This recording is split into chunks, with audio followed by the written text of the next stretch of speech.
All right, the time is 6:45 p.m. At this time, I'd like to call a public hearing to order at the Twinsburg Government Center Council Chambers.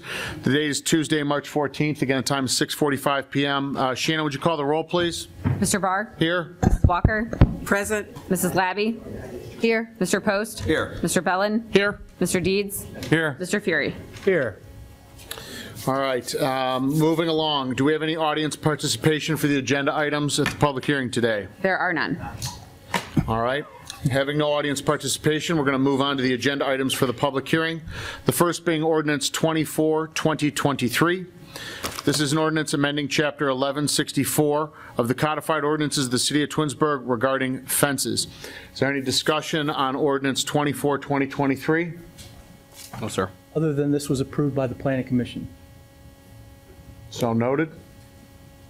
You want Yeah, I could. Yeah, if I may, Mr. President. Yes, sir. One of the things I wanted to draw to council's attention here was a reminder of our. Excuse me.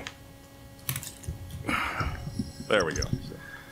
One of the things I wanted to bring up tonight at the council meeting was a reminder of our discussion at the last meeting, which I believe Mr. Post was involved in along with myself, was the idea of currently the text is 42 inches to 48, and this is with respect to the fence that's directly around the pool. So the changes here are twofold. You have the color of the fences that we talked about in the top of it. The bottom part is what I wanted to talk about tonight with you. And as you may recall from the Planning Commission approval, there was, I believe, a dissenting vote that had suggested that council consider just a flat 48-inch baseline requirement. So in essence, we would just change the two paragraphs that you see in the legislation that's presented to just say at least 48 inches. The overall height of the fence would be capped at the regular fence height regulations. But I just wanted to draw that to your attention because I believe there was some discussion about amending it before we pass it to be at least 48 inches as it relates to pool fences, so the fences right around the pools. If you do want to move forward with that, I would suggest that when you get into the regular council meeting, we would have a motion to pass it because it's on its third reading. And then one of the members of council would then, at that point, after you get your second on the motion to pass, they would then make a motion to amend the legislation to be at least 48 inches with respect to the pool fences. Then you would get a second on that, vote on the amendment, and then it would come back and it would be ready to be voted on as amended if you do so choose that route. So as usual, available to answer any questions, but Mr. Post, I'd like to offer you the opportunity to comment a little bit more because I do believe you've looked at some neighboring communities as well. Well, actually, it was, thank you. It was, well, I didn't actually look at the neighboring communities. It was before the Planning Commission, Lynn put together a list of all the surrounding communities, and every other surrounding community said at least 48 inches for a pool fence. We're talking about a pool fence, not the fence around the perimeter of the lot. And at the Planning Commission meeting, so our language said 42 to 48, which was bizarre. And so Planning Commission felt that we should switch it to just 48 inches and 48 inches only. So nobody could go higher than 48, less than 48, has to be exactly 48. So they agreed to that, but one person voted no. He felt that it should be at least 48 inches. And because why would you limit it to 48 specific when we don't know every house, you could have someone on 10 acres wants to build a pool. Well, they might want a little privacy because 4 foot really is not a privacy fence. It's more of a keep a dog out fence. It's not a privacy fence. So I agree with him that it should be at least 48 inches because you want to make it so the language to fit everyone. We don't want to, because if we do, all that's going to be is more variances and people coming in and trying to get, well, I want a 5 foot, so I need a variance. And, it's capped at, like you said, they can't go higher than 6 feet anyways, if I'm not mistaken. So I don't know why we would not mimic all the other languages of all the surrounding communities and do at least 48 inches. So. I agree with Mr. Post. If we were to do that change, Mr. Van Zandt, what would be the language you would suggest? I would suggest that you make a motion to amend 1164.07 A and B to reflect that the fences shall be at least 48 inches in height. Yeah, at least 48 inches in height. Instead of 42 to 48. It would simply Yeah, say- section A says, Pool fences or fences? This is all pool fence. this is pool, so my apologies, Mr. Fury. 1164.07 A and B speaks to swimming pool you go. fences. To make the motion. So those are the fences, Gotta say. as Mr. Post pointed out, that go right around the pool. A says fence shall be 42 to 48 inches in height, and B I'm gonna give you speaks to a temporary fence of at least 42 inches. I believe that the proper amendment would be to amend both of those sections to reflect a flat minimum height of 48 inches. what was the second section, both A and B? Yeah, A and B of 1164.07. And that's the section that is pending before you You can't read anything. here tonight. Right, thanks. And Thank then you. to reiterate, another, as I said, fence sections 7 through 10, the color of the fence and the type of material, that all applies to pool fences as well. And that's what the final red line suggested changes that you see there at the bottom of the legislation. Mr. Vazana, should we amend this?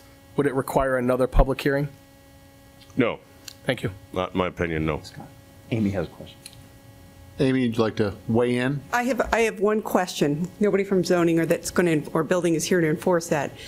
Are you going to grandfather the fences that are 42 inches high right now under the previous code? Because when they do a point of sale inspection. Yep.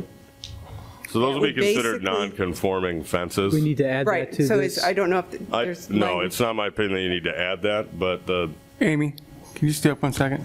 to your point, I the got one planning and other zoning department would obviously, so should somebody come in and say, oh, what happened here, I'm going to sell my property, the applicant or the property owner can apply for a non-conforming use certificate that just says, on this date, my fence was approved. So imagine it was approved in 2004, for example, at 42 inches. We can issue a certificate that says it's a legal, non-conforming structure, so it's allowed to stay as long as it's there. There'd be a building permit on file anyway, so Mm-hmm. there would be, Yeah, I know. I was just trying to make sure that the paperwork was clean. Yeah, Amy brings up a point that when you do change, we'll call it the numerical values associated with zoning regulations, you do sometimes run into a period of time where you create legal nonconformities within the built environment of the city. So here you would create legal nonconforming fences. In the period of time while those fences are still up, those fences are allowed to stay, but the owners, to Amy's point, if they transfer the property, the transferee doesn't lose the right to have the fence.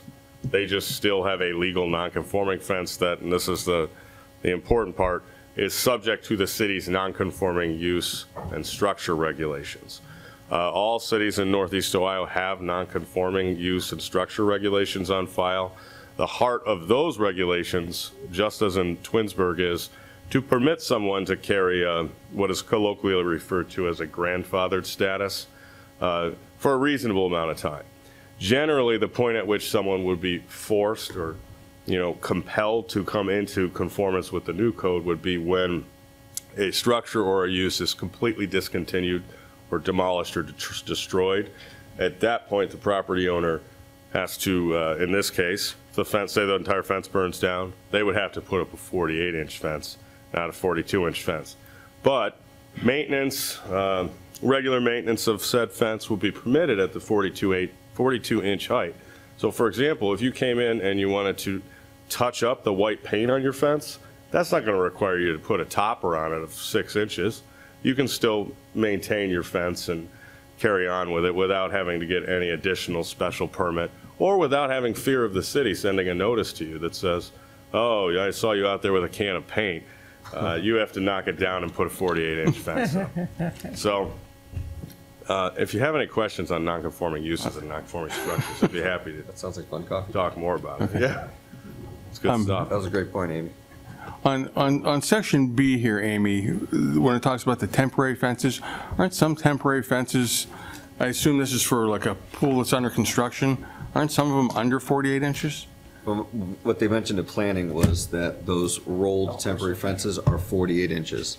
Are they all? The rolled ones are Aren't 40. some of them, That's, they said they're all, Silt fence isn't 48 inches tall.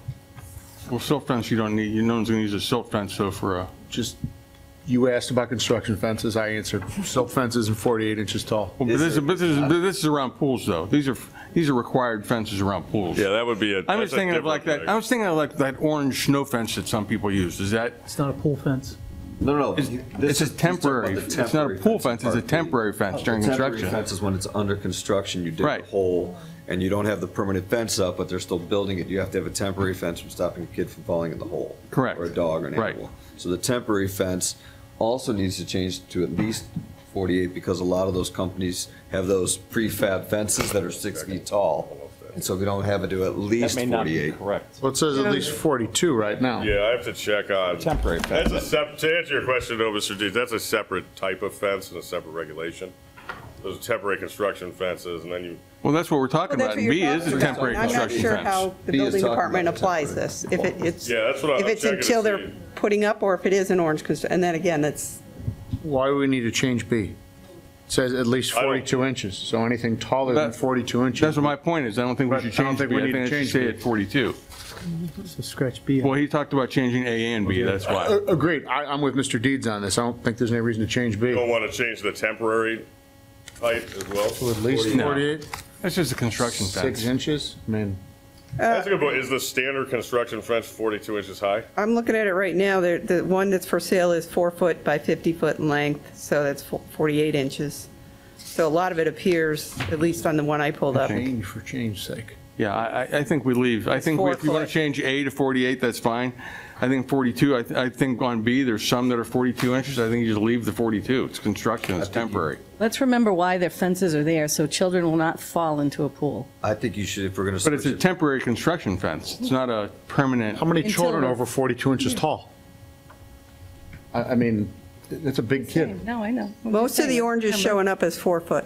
I think it They should be can get 48. it. It's very readily All right, available. well, we can vote on it. I think that if it's a safety issue because you got a big giant hole in the ground, why not go to 48 inches? 48 is standard practice, 48 from every other round. I don't know why it would be less safe. I'd rather err on the point of more safe than less safe. And so if I'm going to have to vote, and if we're talking about a temporary fence, any construction company that's out there can go buy a 48-inch fence temporary instead of 42 for be a little more safer. I'm going to always vote on the side of safety, so I'm going to go to 48 inches if I vote. Is there any other discussion on 24?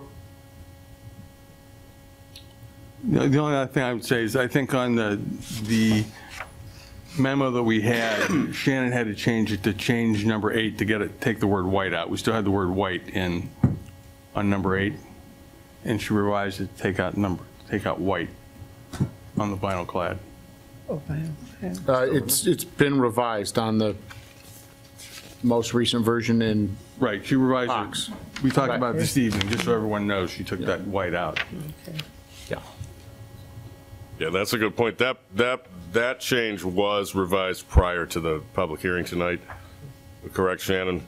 And that was uploaded to the city's online legislative system.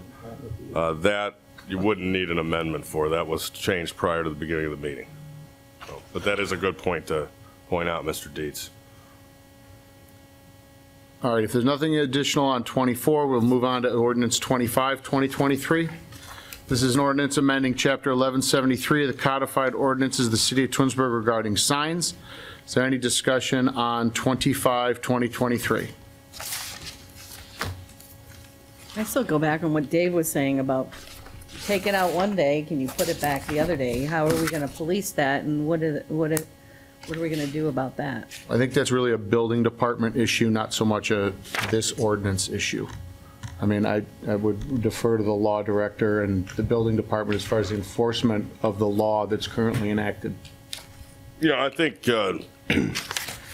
It's definitely an issue for the building department and the zoning department to police, and I feel like I apologize because I think I'm kind of a broken record on this part, but there are some systemic difficulties in enforcing zoning and building regulations, especially in the temporary usage bucket. So I think kind of my advice on this one might be that the mayor and his administration will put a close eye on how the enforcement processes are working. And if we find that, we're not really getting anywhere on enforcing it in a meaningful way, such that people are finding loopholes with it, then I think we have a built-in process that's coming right down the pike that, with council's blessing, we could package that into the zoning code review and talk about, because the signage will be a part that we open up to the public and discuss, and how we enforce the sign code, whether or not we need to make some more detailed changes as opposed to just changing the amount of days.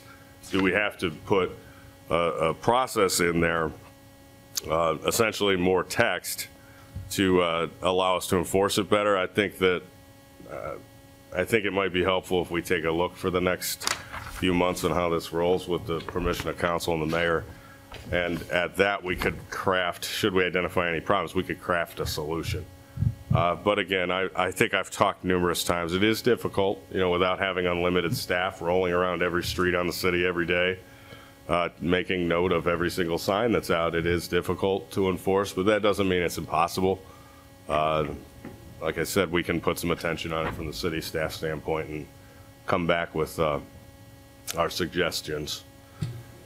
I mean, not to mention that, they don't need a permit for those signs, so we're not exactly sure when they went out. Yeah. That's the difficult part, because one day they're not there, the next day they're there. We don't know when they got there. And as you said, with the limited staff, there's not building department people all over the city at one time. So it makes it a little more difficult. It's tedious. I mean, it can be monitored, but it may not be 100%. Let's put it that way. Gotcha. Anything else on 25? I just add one little thing. I would say changing this from, and I agree, Mayor, with what you're saying. It is a difficult thing to police from time to time. But if we're going from 60 days to 40 days, getting rid of these temporary signs, at least it's a little bit less clutter and it'll help look a little bit better around town. So I think it's a good thing. Anything else on 25? All right, hearing none. At 7:03 PM, the public meeting is adjourned. The public hearing is adjourned.